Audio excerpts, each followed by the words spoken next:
हमारे हाथों में कई रेखाएं होती हैं, लेकिन हस्तरेखा विशेषज्ञ मुख्यतः 3 रेखाओं को बहुत महत्व देते हैं। ये 3 रेखा होती है हृदय रेखा, जीवन रेखा और मस्तिष्क रेखा। हस्तरेखा विशेषज्ञ जीवन रेखा को बहुत महत्व मानते हैं। कहा जाता है कि इस रेखा से व्यक्ति की उम्र का पता चलता है। आज हम आपके लिए लाए हैं कुछ इन्हीं तरह की रेखाओं के बारे में जानकारियाँ।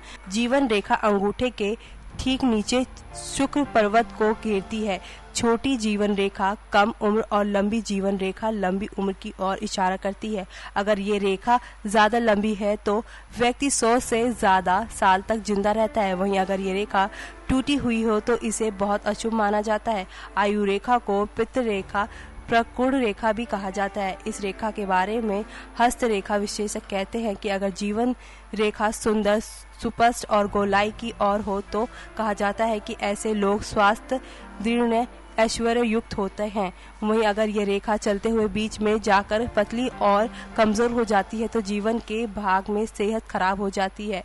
इस रेखा के बारे में कहा जाता है कि जीवन रेखा पीली सी हो और चौड़ी हो तो जातक की सेहत अच्छी हो जानी मानी जाती है।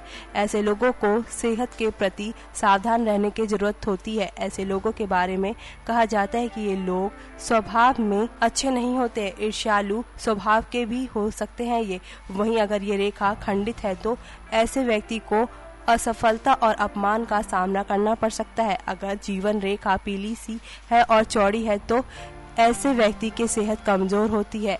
वहीं अगर रेखा लाल रंग की हो और गहरी हो तो ऐसे व्यक्ति का क्रोधी स्वभाव माना जाता है। ऐसे लोगों की सेहत ठीक नहीं रहती, अक्सर बुखार आ जाता है। अगर हाथों में स्पष्ट लंबी जीवन रेखा हो परंतु भाग्य रेखा और सूर्य रेखा ना हो तो जीवन निरस एक जैसा रहता है, कोई खास घटना नहीं होती। पैसा इकट्ठा करने के नीचे जीवन रेखा जंजीरदार हो तो बचपन में सेहत अच्छी नहीं रहती। नेक्स्ट 9 न्यूज से जुहरा की report. Subscribe now to receive new updates, reviews and news.